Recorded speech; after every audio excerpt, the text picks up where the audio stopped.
সমূহত কেবিনেট বৈঠক অনুষ্ঠিত কৰাৰ এটা পৰম্পৰা আৰম্ভ কৰিছিলোঁ। অৱশ্যে বানপানীৰ সময়ছোৱাত বা দুৰ্গা পূজা আদিৰ সময়ছোৱাত আমি কেবিনেট বাহিৰত অনুষ্ঠিত নকৰোঁ, যাতে জিলা প্ৰশাসনসমূহৰ অসুবিধা নহয়। এই শৃংখলাত আজি ৰাজ্য চৰকাৰৰ এখন কেবিনেট বৈঠক তিনিচুকীয়াত অনুষ্ঠিত হয়। ৰাজ্য চৰকাৰৰ জানুৱাৰী মাহৰ কেবিনেট বৈঠক উত্তৰ লখিমপুৰত অনুষ্ঠিত হ'ব আৰু ফেব্ৰুৱাৰীৰ কেবিনেট বৈঠক নলবাৰী জিলাত অনুষ্ঠিত হ'ব। তাৰ পিছত মাৰ্চ এপ্ৰিলৰ পৰা আমি জিলাৰ সদৰত কেবিনেট বৈঠক অনুষ্ঠিত নকৰোঁ, কাৰণ লোকসভাৰ নিৰ্বাচন থাকিব, বানপানীৰ পৰিৱেশ থাকিব। অৰ্থাৎ এই বছৰ আমি 4টা জিলা সদৰতে আমি কেবিনেট বৈঠক অনুষ্ঠিত কৰিম। আজি তিনিচুকীয়া হৈ গ'ল। জানুৱাৰী মাহত আমি লখিমপুৰলৈকে যাম আৰু ফেব্ৰুৱাৰী মাহত আমি নলবাৰী জিলাত কেবিনেট বৈঠক অনুষ্ঠিত কৰিম। আজিৰ তিনিচুকীয়া কেবিনেটত কেইবাটাও গুৰুত্বপূৰ্ণ সিদ্ধান্ত লোৱা হৈছে, যাৰ বিষয়ে মই আপোনালোকক অলপমান বুজাই দিব খুজিছোঁ। আপোনালোকে জানে যে আমি অসমত মেডিকেল কলেজ, ইঞ্জিনিয়াৰিং কলেজ আদি বনাইছোঁ, কিন্তু এটা সদায় মনত চিন্তা থাকে যে এই কলেজ আৰু অনুষ্ঠানবিলাকত যাতে দৰিদ্ৰ পৰিয়ালৰ ল'ৰা ছোৱালীয়ে অধ্যয়ন কৰিব পাৰে। আৰু দৰিদ্ৰ পৰিয়াল বুলি ক'লে আমাৰ মনলৈ আহে চৰকাৰী শিক্ষানুষ্ঠানবোৰ।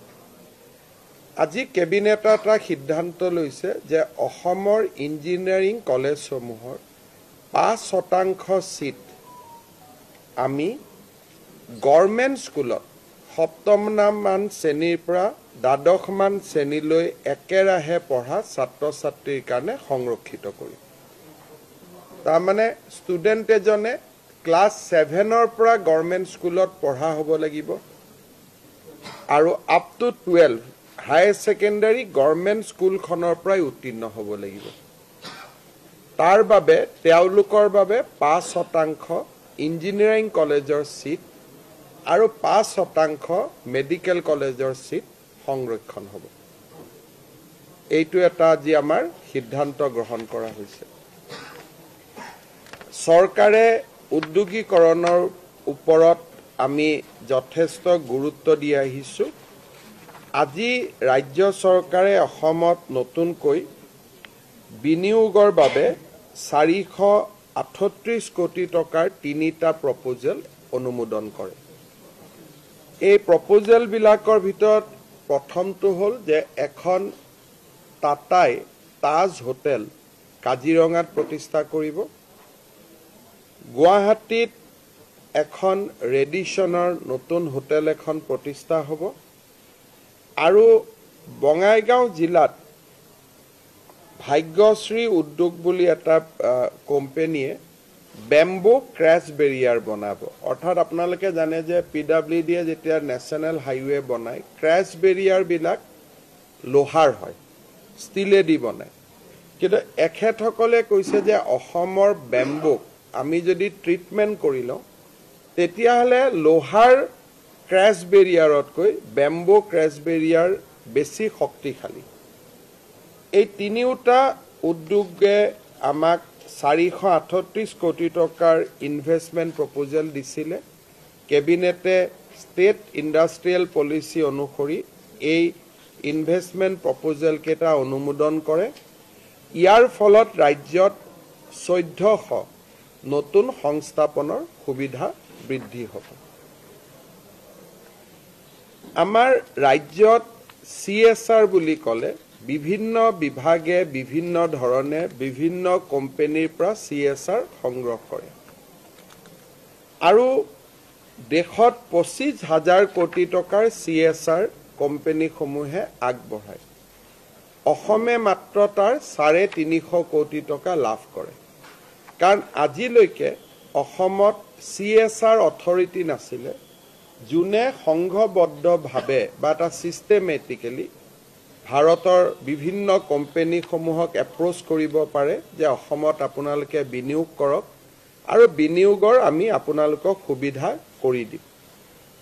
আজি ৰাজ্য চৰকাৰে প্ৰথমবাৰৰ বাবে কৰ্পোৰেট ছ'চিয়েল ৰেছপন্সিবিলিটি অথৰিটি বুলি আমি এটা অথৰিটি ক্ৰিয়েট কৰিছোঁ, যাতে আমি লাহে লাহে অসমত CSR ফাণ্ডৰ বিনিয়োগটো আমি বঢ়াব পাৰোঁ। নহ'লে আমাৰ অইল ইণ্ডিয়া NRL যিখিনি দিয়ে তাতকৈ ওপৰত আৰু আমাৰ ৰাজ্যত CSR বিনিয়োগ নহয়। সেই ক্ষেত্ৰত আমি এটা খুব শৃংখলাবদ্ধভাৱে কাম কৰাৰ কাৰণে আমি CSR অথৰিটি এটা আজি কেবিনেটত আমি অনুমোদন জনাওঁ। এজন ভাৰতীয় প্ৰশাসনিক বিষয়াক CEO হিচাপে লৈ এই CSR অথৰিটিটো গ্ৰহণ কৰা হ'ব। আমাৰ ৰাজ্যৰ ATCLৰ বাগানসমূহ, আছাম টি কৰ্পোৰেশ্যনৰ চাহ বাগিচাসমূহ আমি যদিও লিজত দিছোঁ বহুকেইখন, তথাপিতো তেওঁলোকৰ শ্ৰমিকসকলৰ পুৰণা যিবিলাক দেনা পাওনা আছে তাৰ দায়িত্ব ৰাজ্য চৰকাৰে সদায় গ্ৰহণ কৰিব বুলি আমি প্ৰতিশ্ৰুতি দিছিলোঁ। সেই প্ৰতিশ্ৰুতি ৰক্ষা কৰি আজি কেবিনেটে ATCৰ প্ৰভিডেণ্ট ফাণ্ডলৈ 100 কোটি টকাৰ এটা অনুমোদন আগবঢ়াইছে। এই পইচাখিনি দিয়াৰ পিছত পুৰণা দেনা পাওনা হিচাপে আৰু আমাৰ 100 কোটি টকা থাকি যাব। তাক আমি অহা বছৰ পূৰণ কৰাৰ বাবে চেষ্টা কৰিম। তেতিয়া আমাৰ আন এটা প্ৰতিশ্ৰুতি এটা পূৰণ হৈ পৰিব। ৰাজ্য চৰকাৰে আমাৰ কোৰ্টত যিবিলাক PP APP আছে, আগতে আমি কন্ট্ৰেক্ট বেচিছত নিযুক্তি দিছিলোঁ। এতিয়া আমি পাৰ্মানেণ্ট নিযুক্তি দিয়াৰ বাবে সিদ্ধান্ত লৈছিলোঁ। কিন্তু ৰাজ্যৰ অধিবক্তাসকলে আমাক বিচাৰিছিল যে 5 বছৰ হ'লেও তাৰ এজৰ লিমিটটো বঢ়াই দিব লাগে, যাতে পুৰণা অধিবক্তাসকলেও ইয়াত আবেদন কৰাৰ এটা সুযোগ পায়। আজি আমি PPP APP আদিৰ ক্ষেত্ৰত নিযুক্তিৰ যিটো বয়সৰ ঊৰ্ধ্ব সীমা তাক আৰু 5 বছৰ বৃদ্ধি কৰাৰ সিদ্ধান্ত ল'লোঁ। ফলত জেনেৰেল কাষ্টত আবেদনকাৰীৰ বয়স 45 বছৰলৈকে বৃদ্ধি হ'ব। ST SCৰ ক্ষেত্ৰত ই 50 বছৰলৈ বৃদ্ধি হ'ব, যাতে বৰ্তমান কাম কৰি থকা PPP APP সকলেও আবেদন কৰাৰ এটা সুযোগ লাভ কৰিব পাৰে। উত্তৰ গুৱাহাটীত চাৰ্টাৰ্ড একাউণ্টছ অফ ইণ্ডিয়া নামৰ এটা অনুষ্ঠানে এখন শিক্ষানুষ্ঠান পাতিব বিচাৰে। তাৰ বাবেও আজি আমি মাটি আবণ্টনৰ সিদ্ধান্ত গ্ৰহণ কৰোঁ। আমাৰ মাটিত আপোনালোকে যদি চাই, মাটিত বহুতবোৰ নাম আছিলে, লাখেৰাজ, ম্যাদী পট্টা, বিভিন্ন ধৰণৰ প্ৰায় 100 বিধমান নাম আছিলে। সেইকাৰণে মানুহ কনফিউজন হৈ যায় যে এইটো কি মাটি। এই গোটেই মাটিৰ নমেনক্লাচাৰবিলাক চেঞ্জ কৰি লাখেৰাজ, নিখিৰাজ, টি পাট্টা 100টামান নাম আছে, যাৰ ফলত সাধাৰণ মানুহক বিপথে পৰিচালিত কৰাত আমাৰ সুবিধা হৈছিলে। এতিয়া আমি মাটিৰ নামবিলাক হাৰমনাইজ কৰি, কেটেগৰীবিলাক হাৰমনাইজ কৰি মাত্ৰ 5টা কেটেগৰীলৈকে গোটেই মাটিখিনি আমি লৈ আহিলোঁ। ম্যাদী পট্টাৰ নাম পিৰিয়ডিক পট্টা হ'ব, একচনীয়া পট্টাৰ নাম আমাৰ এনুৱেল পট্টা হ'ব, যিবিলাক আমাৰ টি গাৰ্ডেনৰ মাটি আছে সেইবিলাক বিশেষ ম্যাদী পট্টা হ'ব, চৰকাৰী মাটি অসম চৰকাৰৰ ম্যাদী হ'ব। এই ধৰণে আমি প্ৰায় 100টামান নমেনকালচাৰৰ জেগাত আমি একেবাৰে চমু কৰি দিলোঁ। আৰু প্ৰত্যেকটো নাম শুনিলে আমি গম পাম যে এই মাটিটো বিশেষ মাটি, তাৰমানে আৰু কাকো হস্তান্তৰ কৰিব নোৱাৰি।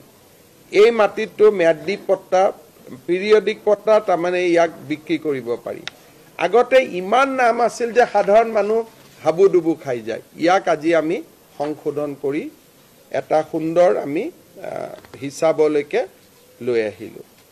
মিছন বসুন্ধৰাৰ অধীনত আজি আমি 4,444 গৰাকী ব্যক্তিক মাটিৰ পট্টা দিবৰ কাৰণে অনুমোদন জনাওঁ।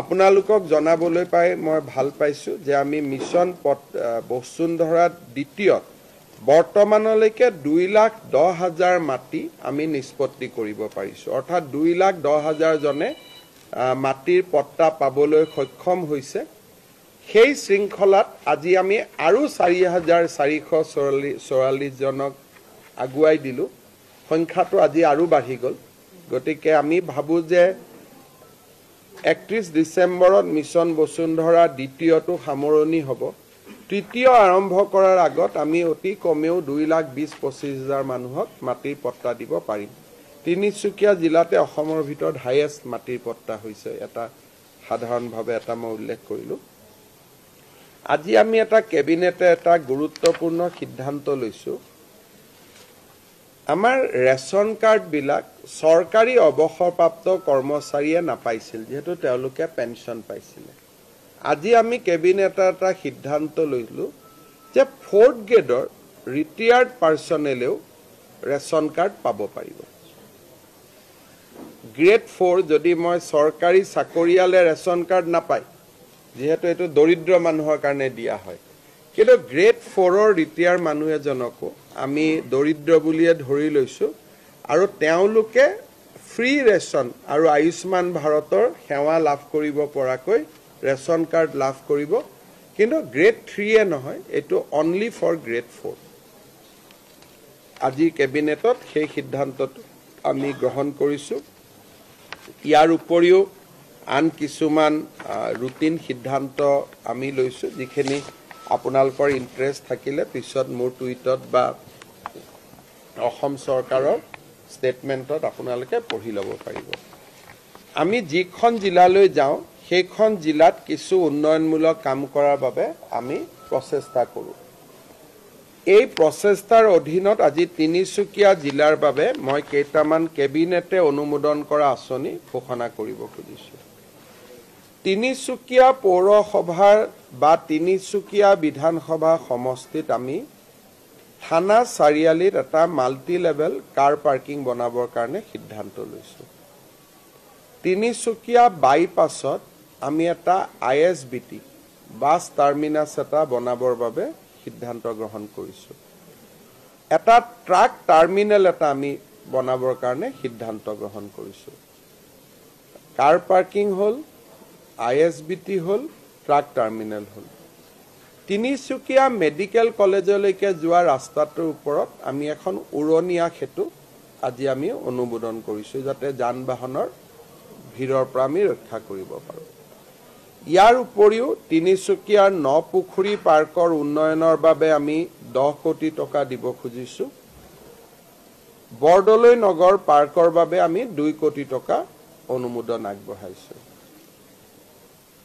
ৰঙাগড়া ৰোড আৰু 4 লেন ক্ৰছিংৰ মাজত আমি এটা আন্ডাৰপাস বনাব খুজিছো যাতে তলেদি আমি গাড়ীটো পাৰ কৰিব পাৰো ৰঙাগড়া ৰোড আৰু 4 লেন ক্ৰছিংৰ মাজত আৰু বৰ্তমান যিখন নপুখুৰী তিনিচুকীয়া ফ্লাইওভাৰ আছে তাতে আমি নপুখুৰীৰ যিটো অঞ্চল আছে তাত আমি এখন ফ্লাইওভাৰখন আমি ষ্ট্ৰেংথেনিং আৰু সুন্দৰ কৰিব খুজিছো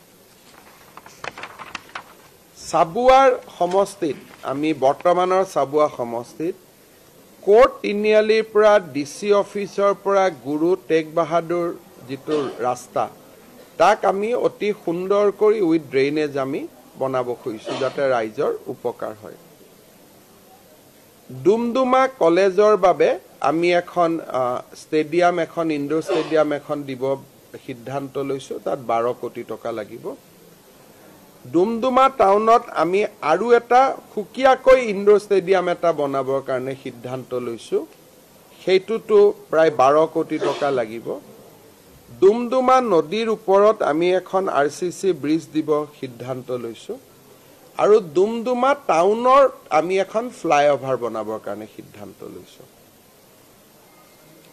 মাৰ্ঘেৰিটাত আমি মাৰ্ঘেৰিটাৰ পৰা চাংলাং গেটলৈকে যিটো ৰাস্তা আছে তাক আমি বনাব বিচাৰিছো মাৰ্ঘেৰিটাৰ পৰা নামটক গেটলৈকে আমি ৰাস্তাটো বনাব খুজিছো আৰু জাগুন কাঠা সীমাৰ পৰা টেকাৰী ব্ৰহ্মজান গাঁৱলৈকে আমি বুঢ়ীদিহিং নদীৰ ওপৰত দলং এখন বনাই সুন্দৰ কৰি ৰাস্তাটো আমি বনাব খুজিছো ডিগবৈত আমি এটা ইনডোৰ ষ্টেডিয়াম বনাব খুজিছো উইথ সুইমিং পুল ডিগবৈ চাৰিআলিৰ পৰা বৰবিললৈ যিটো 2 কিলোমিটাৰ ৰাস্তা আছে তাত আমি ড্ৰেইনেজ দিব খুজিছোঁ আৰু মাকুম টাউনক আমি এটা মাষ্টাৰ প্লেনৰ অধীনত তাৰ নলা নৰ্দমাখিনি আমি বনাই দিব খুজিছোঁ শদিয়া ষ্টেডিয়ামৰ শদিয়াৰ ভূপেন হাজৰিকা সেতুৰ কাষতে আমি খুব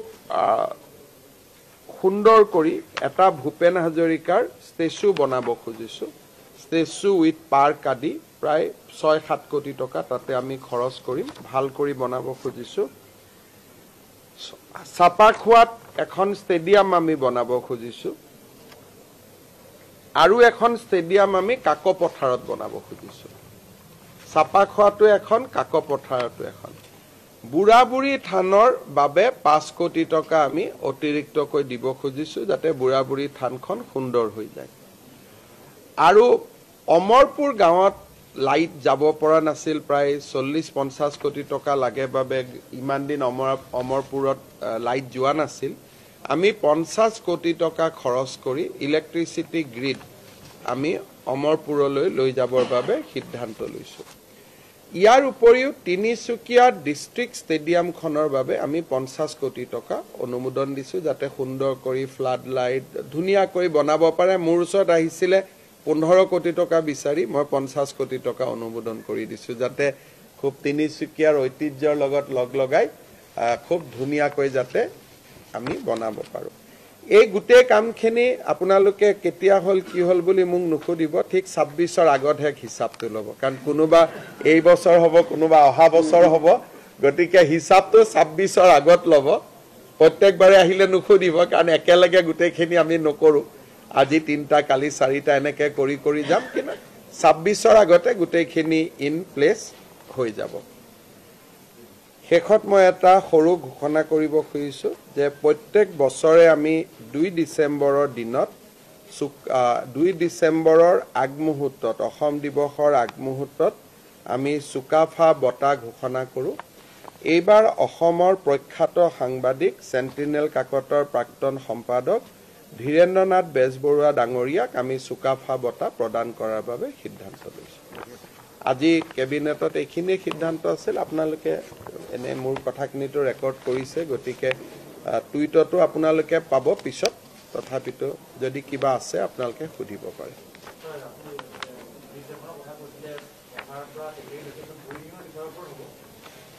মই ৰ'ব 1 মিনিট বুঢ়ী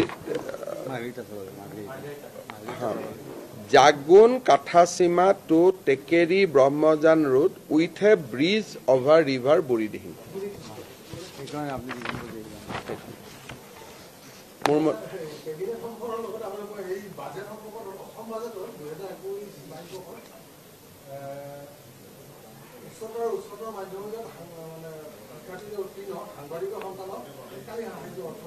আচ্ছা মই এইটো নাজানো বাজেটত নাছিল বাজেটত নাই হয়তো মনে দি ভাবিছিল কিন্তু বাজেট কৰা হোৱা নাছিল হ'ব মিনিষ্টাৰ এটো নাই ধৰা বুলি কৈছে আপোনালোকে ভৱিষ্যতে ধৰিবৰ কাৰণে মিনিষ্টাৰক ধৰক আৰু